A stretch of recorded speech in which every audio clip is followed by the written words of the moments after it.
Na minsan hindi natin matatakasan ang lupit ng kapalaran.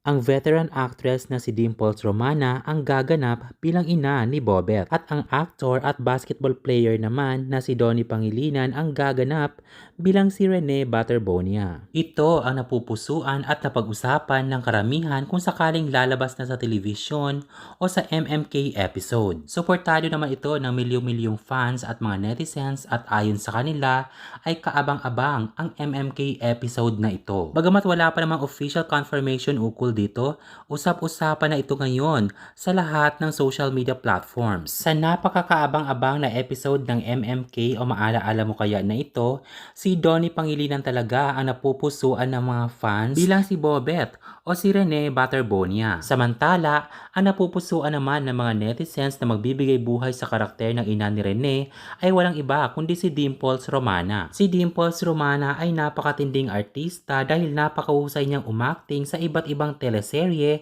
maging sa kanyang mga MMK episodes. Dahil sa kanyang husay, maraming mga netizens ang nagsasabing bagay na bagay sa kanya na gaganapin ang ganitong papel. Ayon sa mga supporters, kapag lalabas na ito sa television, marami talaga ang iiyak dahil masyadong emotional ang episode na ito. Lalo pat ito ay kaabang-abang at milyong-milyong mga Pilipino ang naghihintay para panoorin ito. Mapapanood sa episode na ito ang lahat patungkol sa buhay, pagsubok o hamon at mga pangarap sa buhay ni Rene Butterbonia. Ayon naman sa mga fans at supporters, maaaring ang MMK episode na ito ang siya magiging daan o tulay para malinawan ang mga milyong-milyong fans na nagtatanong hanggang ngayon kung sino nga ba talaga ang may pakana sa likod ng pagkamatay ni Rene at ng kanyang kasamang si Divine. Sa episode na ito ay mapapanood din ng lahat kung gaano ka selfless, mapagkumbaba, mabait, mapagmahal sa kanyang ina at mga kapatid ang 18-year-old na batang si Rene Butterbonia. Dahil hanggang ngayon ay milyon-milyon pa rin sa kanyang mga fans ang nanghihinayang at hindi makapaniwala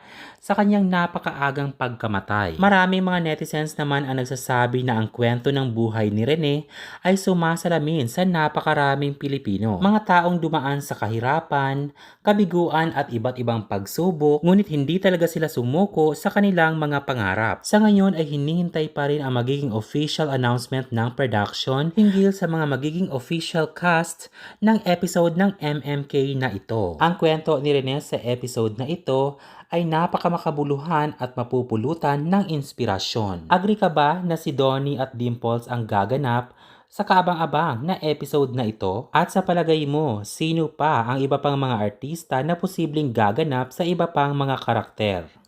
I-comment mo na at mag-subscribe para palaging updated sa aking showbiz updates. Maraming salamat sa iyong panunood.